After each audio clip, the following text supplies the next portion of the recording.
When I was a kid, I used to think that pork chops and karate chops were the same thing. I thought they were both pork chops.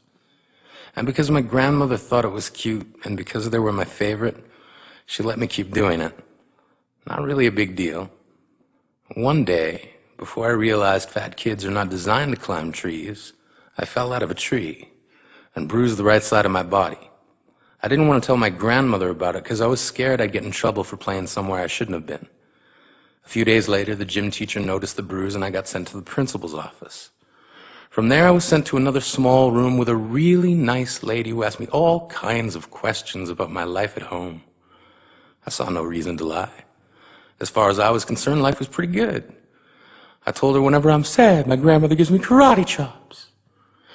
This led to a full-scale investigation, and I was removed from the house for 3 days until they finally decided to ask how I got the bruises. News of this silly little story quickly spread through the school, and I earned my first nickname, Pork Chop. To this day, I hate pork chops. I'm not the only kid who grew up this way, surrounded by people who used to say that rhyme about sticks and stones. As if broken bones hurt more than the names we got called, and we got called them all. So we grew up believing no one would ever fall in love with us, that we'd be lonely forever, that we'd never meet someone to make us feel like the sun was something they built for us in their tool shed. So broken heartstrings bled the blues as we tried to empty ourselves so we would feel nothing. Don't tell me that hurts less than a broken bone. That an ingrown life is something surgeons can cut away, that there's no way for it to metastasize. It does. She was 8 years old. Our first day of grade 3 when she got called ugly. We both got moved to the back of class so we would stop getting bombarded by spitballs. But the school halls were a battleground where we found ourselves outnumbered day after wretched day. We used to stay inside for recess because outside was worse. Outside we'd have to rehearse running away or learn to stay still like statues, giving no clues that we were there in grade 5. They taped a sign to the front of her desk that read, "Beware of the dog." To this day, despite a loving husband, she doesn't think she's beautiful because of a birthmark that takes up a little less than half her face. Kids used to say she looks like a wrong answer that someone tried to erase but couldn't quite get the job done.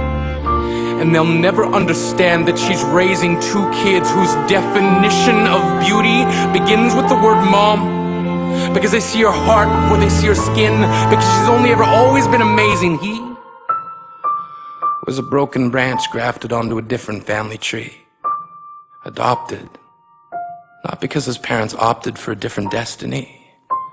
He was 3 when it became a mixed drink of 1 part left alone and 2 parts tragedy. Started therapy in 8th grade, had a personality made up of tests and pills, lived like the uphills were mountains and the downhills were cliffs, 4/5 suicidal, a tidal wave of antidepressants, and an adolescence being called pauper. 1 part because of the pills, 99 parts because of the cruelty. He tried to kill himself in grade 10 when a kid who could still go home to mom and dad had the audacity to tell him, "Get over it." As if depression is something that can be remedied by any of the contents found in a first aid kit. To this day, he is a stick of TNT lit from both ends. Could describe to in detail the way the sky bends in the moments before it's about to fall. And despite an army of friends who all call him an inspiration, he remains a conversation piece between people who can't understand. Sometimes being drug-free has less to do with addiction and more to do with sanity. We weren't the only kids who grew up this way. To this day, kids are still being called names. The classics were, "Hey stupid," "Hey spaz." Seems like every school has an arsenal of names getting updated every year. And if a kid breaks in a school and no one around chooses to hear, do they make a sound? Or they're just background noise from a soundtrack stuck on repeat when people say things like kids can be cruel?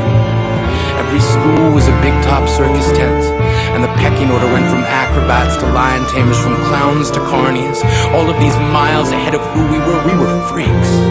Lobster claw boys and bearded ladies, oddities juggling depression and loneliness, playing solitaire, spin the bottle, trying to kiss the wounded parts of ourselves and heal. But at night, while the others slept, we kept walking the tightrope. It was practice, and yes, some of us fell. But I want to tell them that all of this is just debris, left over when we finally decide to smash all the things we thought we used to be. And if you can't see anything beautiful about yourself, get a better mirror. Look a little closer. Stare a little longer. Because there's something inside you that made you keep trying despite everyone who told you to quit. You built a cast around your broken heart and signed it yourself. You signed it. They were raw. Because maybe you didn't belong to a group or a clique. Maybe they decided to pick you last for basketball or everything. Maybe you used to bring bruises and broken teeth to show and tell but never told. Because how can you hold your ground if everyone around you wants to bury you beneath it? You have to believe that they were raw. They have to be wrong. Why else would we still be here? We grew up learning to cheer on the underdog because we see ourselves in them. We stem from a root planted in the belief that we are not what we were called. We are not abandoned cars stalled out and sitting empty on some highway. And if in some way we are, don't worry. We only got out to walk and get gas. We are graduating members from the class of We Made It. Not the faded echoes of voices crying out names will never hurt me. Of course, they did. But our lives will only ever always continue to be a balancing act that has less to do with pain and more to do with beauty.